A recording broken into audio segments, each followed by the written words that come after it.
Bonjour, bonsoir, bienvenue sur Amicom TV. On va parler aujourd'hui du marché de la transmission d'entreprise avec vous, Olivier Nimis. Bonjour. Bonjour. Alors donnez-nous peut-être un petit peu l'état à l'heure actuelle en Suisse du marché de la transmission d'entreprise, peut-être quelques chiffres. Je vais vous donner un chiffre qui fait peur, mais on parle aujourd'hui, dans les 5 prochaines années, d'environ 50 000 entreprises qui seront à transmettre, ce qui correspond à peu près à 500 000 emplois sur la Suisse. Et on sait pour quelles raisons, enfin des gens qui arrivent à la retraite? Alors, c'est des statistiques, hein. On a des gens qui font des statistiques toute la journée. C'est assez simple, on parle d'un papy boom, donc il y a une certaine période où tout le monde a ouvert des entreprises. Et aujourd'hui, on arrive sur une période, dans ces 5 prochaines années, où on a des entrepreneurs qui ont l'âge entre 60 et 65 ans. D'accord, le papy boom. Le papy boom. Je ne connaissais pas, joli. Quelle est la qualité des produits sur le marché, de ce qu'on peut trouver justement pour reprendre à l'heure actuelle? Alors c'est vrai, quand on parle de 50 000 entreprises, ça paraît beaucoup. Aujourd'hui, il n'y a pas 50 000 entreprises qui pourront être reprises parce que beaucoup d'entreprises aujourd'hui ne sont pas bien structurées pour être reprises. On a beaucoup de patrons d'un certain âge aujourd'hui qui n'ont jamais fait attention de bien préparer leur transmission, donc ça pose un problème. Dans ces 50 000 entreprises, on parle de l'entreprise, mais on parle aussi du commerce de détail, donc on parle aussi de la coiffeuse, on parle de l'esthéticienne, on parle de la boucherie ou du restaurateur, donc ce n'est pas uniquement des entreprises comme on peut l'imaginer. Alors c'est vrai que le marché est difficile parce que le marché malheureusement n'est pas très bien structuré, beaucoup d'entrepreneurs n'ont pas réfléchi à cette transmission, beaucoup d'entrepreneurs n'ont pas eu de conseils pour transmettre leur entreprise correctement, donc c'est des chiffres qui sont complètement faux malheureusement, mais c'est des chiffres qui sont quand même réels par rapport à l'état du marché. Donc vous dites qu'ils ne sont pas tous ceux qui arrivent à l'âge de la retraite, ils n'ont pas tous préparé la transmission de leur entreprise. Et vous pouvez donc les aider? Comment ça se fait? Il y en a beaucoup déjà qui ont déjà dépassé l'âge de la retraite. Mais vous les appelez, vous les prévenez, il faudrait peut-être penser... Écoutez, ils ont des fiduciaires, ils ont des comptables, c'est le boulot de la fiduciaire et du comptable, on va dire 5 ans avant la période où on devrait transmettre de son entreprise, de pouvoir préparer tout ça au niveau de la transmission du bébé, parce qu'on va transmettre son bébé, hein. Quand vous êtes entrepreneur pendant un certain nombre d'années, c'est un élément important. Et puis après, il y a des aspects fiscaux qui sont aussi importants, donc ça c'est un élément qui doit se discuter avec le comptable ou avec des gens qui sont spécialisés dans la transmission d'entreprise. Et qui peut reprendre ces entreprises? Alors, tout le monde peut reprendre des entreprises. Attention, de nouveau, reprendre une entreprise ou reprendre une activité commerciale demande des fonds, puisqu'on a toujours ce même problème qui est la trésorerie de départ.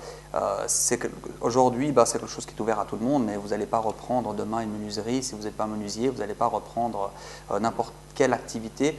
Bien faire attention de nouveau de prendre une activité qui correspond à son métier. Je veux dire, si vous avez été toute votre vie coiffeuse ou esthéticienne, vous n'allez pas reprendre une entreprise dans la métallurgie, vous n'allez pas reprendre une entreprise que vous ne connaissez pas le fonctionnement ou le métier. Et où et comment trouver une entreprise assez... C'est annoncé dans les journaux, comment sur Internet? Alors aujourd'hui, on a des moyens. Il y a des entreprises où il y a des patrons qui mettent automatiquement des annonces pour transmettre leur entreprise. Il y a des sites spécialisés comme remicom.com, qui est une entreprise spécialisée dans la transmission d'entreprise. Et puis peut-être que si vous êtes plus jeune et vous voyez aujourd'hui votre patron qui commence à avoir un certain âge, peut-être que ça vaut la peine d'aller faire toc-toc à sa porte, de dire bonjour, cher patron, tu es un peu vieux, voudrais-tu vendre ton entreprise? Et ça, c'est une très très belle expérience. Et je pense, et on le ressent souvent, comme une fierté à un patron qui arrive sur l'âge de la retraite, de transmettre son entreprise à ses employés. C'est quelque chose de formidable d'avoir formé un apprenti pendant une période de votre vie et de lui transmettre cette entreprise. C'est une vraie réussite, ce qui est un élément important parce que dans la transmission d'entreprise, on a souvent un côté très affectif. Donc de transmettre son entreprise à son employé, c'est nettement mieux que quelqu'un de l'extérieur. Comme dans les entreprises familiales, on sait que ça reste dans la famille. Dans ce cas-là, si on a formé un apprenti, c'est vrai que... Alors, dans les 50 000 entreprises qui sont à vendre, bien sûr, qui seront à transmettre, excusez-moi, il y aura forcément des entreprises qui seront reprises dans une affaire familiale. C'est souvent pas le cas, malheureusement, hein. Beaucoup de patrons rêveraient que les enfants reprennent l'entreprise, mais c'est malheureusement pas le cas très souvent. Donc, bien réfléchir à ça, de bien préparer cette transmission, c'est un élément qui permettra d'aller jusqu'au bout. Et quel est le profil type d'un repreneur?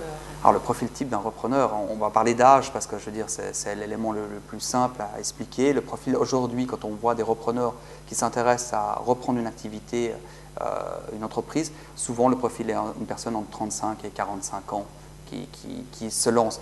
Plus tard, souvent c'est des erreurs. Des fois on reçoit des gens qui ont déjà 60 ans et qui aimeraient reprendre une entreprise, c'est trop tard. Et plus tard, c'est une erreur aussi? Plutôt non, on peut être plus jeune, on peut être très dynamique, on peut reprendre une entreprise.